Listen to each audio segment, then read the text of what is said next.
कालू कौवा और लालू कौवा दोनों ही पड़ोसी थे। वो दोनों कोई कामकाज नहीं करते थे। एक दिन कालू कौवा लालू कौवा से कहता है, यार लालू, अब तो कुछ ना कुछ करना ही पड़ेगा, नहीं तो हम लोग भूखे मर जाएंगे। कालू, चलो हम दूसरे जंगल से सूखी लकड़ियाँ काटने चलते हैं।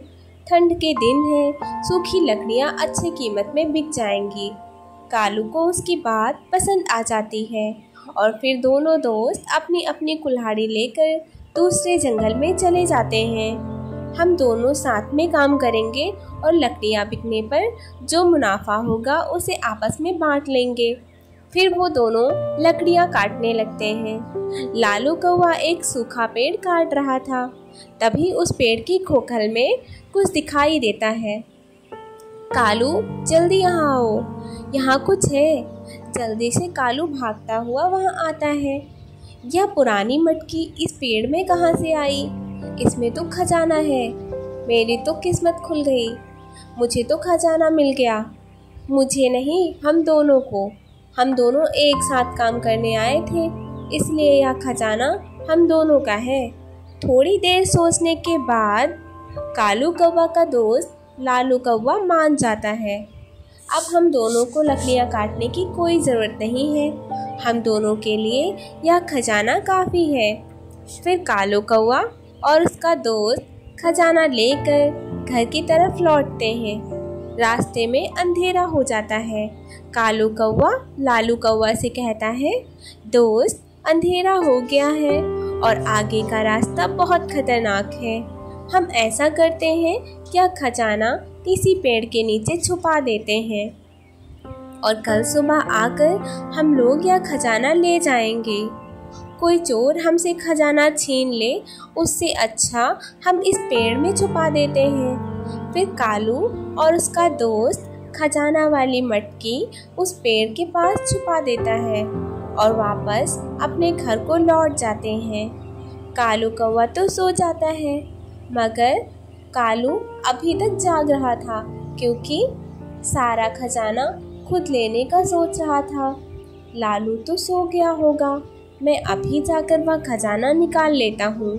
ऐसा सोचकर कालू कौवा खजाने वाली जगह पर जाता है और वो चारों तरफ देखता है और फिर खजाना निकाल लेता है।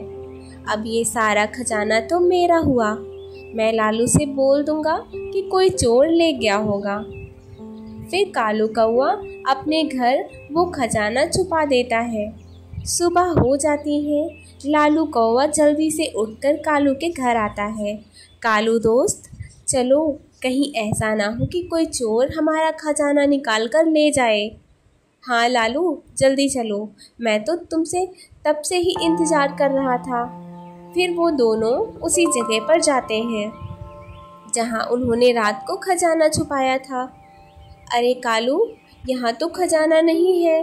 खजाना कहाँ चला गया? मुझे नहीं पता लालू, शायद कोई चोर ले गया हमारा खजाना, हम तो बर्बाद हो गए। लालू कौवा रोने लग जाता है। मुझे पता है यह खजाना तुमने चोरी किया है। यह खजाना मैंने चोरी नहीं किया, तुमने चोरी किया है। मुझे सब मालूम है, तुम ही सारा खजाना हड़पना चाहते थे। जल्दी बताओ, तुमने खजाना कहाँ रखा है? लालू कौवा जंगल जाकर सारी बात चिड़िया को बताता है। फैसला पंचायत तक पहुँच जाता है। अगर तुम दोनों में से कोई नहीं मान रहा है कि खजाना किसके पास है, तो इसका मेरे पास एक उपाय है।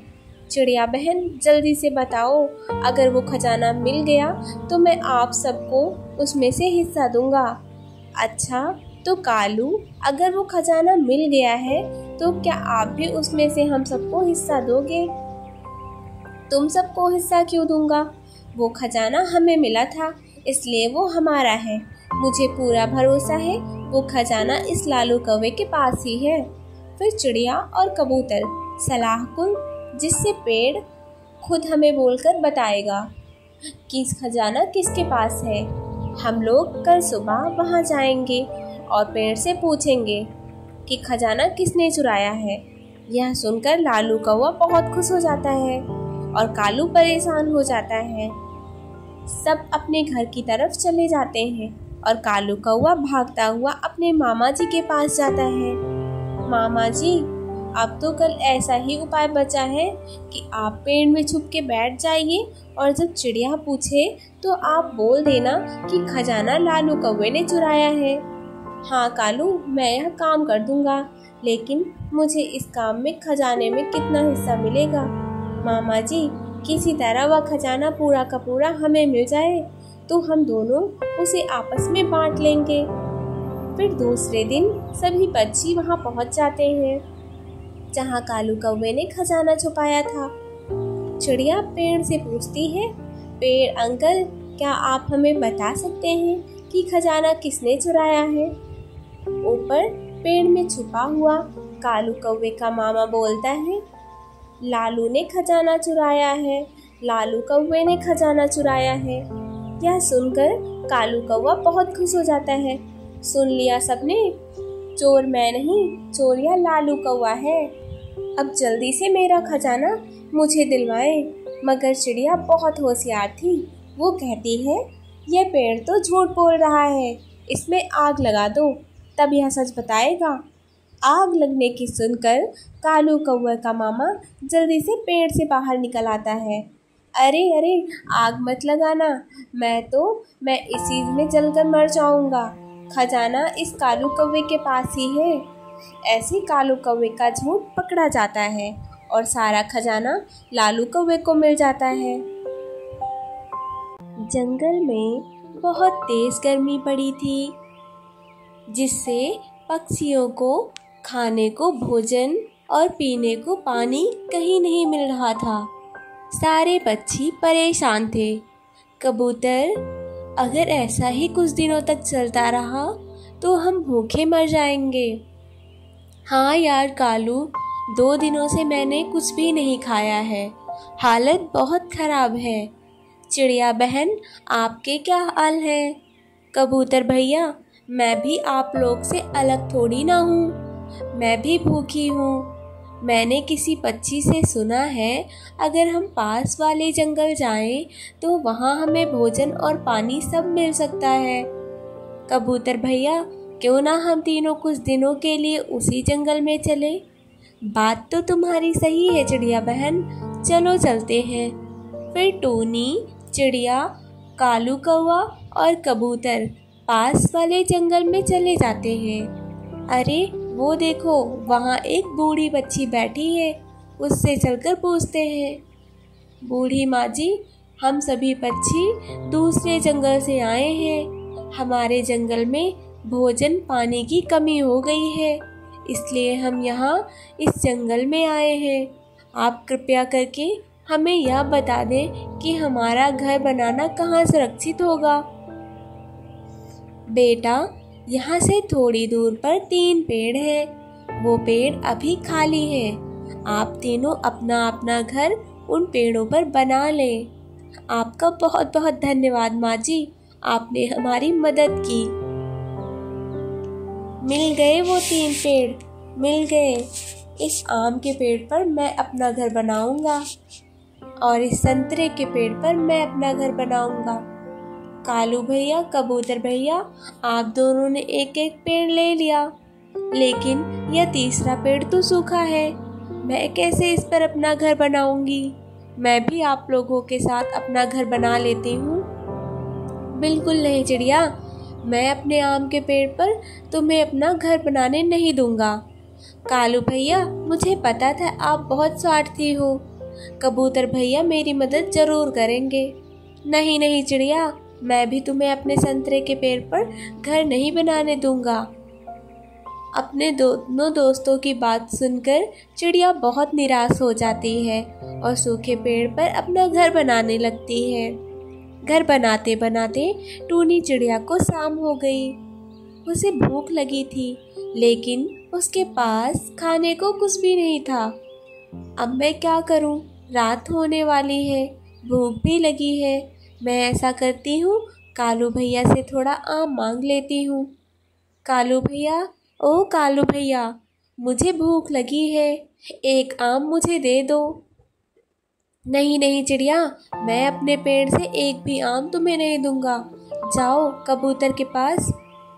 चिड़िया कबूतर के पास जाती है। कबूतर भैया, मेरी भूख से जान निकल रही है, मुझे कुछ संतरे दे दो ताकि मैं इन्हें खाकर अपनी भूख मिटा सकूं। तुम्हें मेरा ही पेड़ का संतरा दिखाई दिया है, संतरे खट्टे हैं। तुम कालू के पास जाओ, उसके पेड़ के मीठे मीठे आम खाओ। मैं गई थी कबूतर भैया कालू के पास, पर उसने मुझे आम खाने को नहीं दिया। आप दोनों ने अच्छी दोस्ती निभाई। मुझे आप दोनों से मतलब ही नहीं है। आज से हमारी दोस्ती खत्म। टूनी चिड़िया भूखी पेट सो जाती है। अगले दिन वह सूखे पेड़ में नदी से पानी लाकर डालने लगी। कबूतर यार, देख लो, यह चिड़िया पागल हो गई है, सूखे पेड़ में पानी डाल रही है। यार कालू, मुझे तो लगता है कि यह चिड़िया भूख से पागल हो गई है। इसे लगता है यह सूखा पेड़ इसे खाने को फल देगा।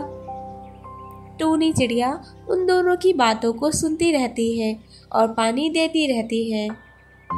पानी देने के बाद वह भोजन ढूंढने चली जाती है। समय गुजरने लगता है। 1 महीना, 2 महीना, फिर पूरे 6 महीने बीत गए। एक दिन चिड़िया ने देखा सूखे पेड़ पर पत्तियां निकलने लगी। उधर कालू केवल फल खाते, लेकिन अपने पेड़ की देखभाल नहीं करते। वह अपने पेड़ में पानी भी नहीं डालते, लेकिन उसका फल तोड़ तोड़ कर खाते रहे, जिस वजह से आम और संतरे का पेड़ सूखने लगा। एक दिन जब टूनी सोकर उठी तो खुशी से झूम उठी जब उसने देखा कि उसके पेड़ पर लाल लाल अनार लगे हुए हैं। टूनी चिड़िया अब अपने पेड़ पर मीठे मीठे अनार खाती और अपने घर में आराम करती। उसे अब दूर भोजन ढूंढने नहीं जाना पड़ता था। धीरे धीरे आम और संतरे का पेड़ सूख जाता है।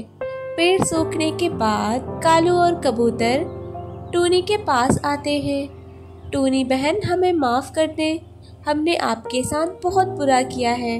हम दोनों सुबह से भूखे हैं, हमें एक एक अनार दे दो। चिड़िया जब खुद पर आती है तो मेरे पास भाग आए।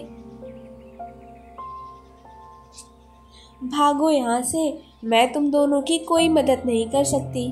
तुम दोनों दोस्ती के नाम पे कलंक हो। दोस्त वही होता है जो मुसीबत में अपने दोस्त का साथ दे। जब मैं भूखी प्यासी तड़प रही थी तो आपने मुझे खाने के लिए एक फल तक नहीं दिया। मैंने तो आप लोगों से दोस्ती उसी वक्त तोड़ दी थी। अब आप जाएं यहाँ से, आप दोनों को यहाँ से कुछ नहीं मिलेगा। अब मेरे आराम करने का समय हो गया है, मैं जा रही हूँ। कौवा और कबूतर टूनी की बात को समझ गए थे कि टूनी अब उनके चक्कर में नहीं आने वाली। वह दोनों वहाँ से चले जाते हैं और भोजन की तलाश में भटकने लगते हैं।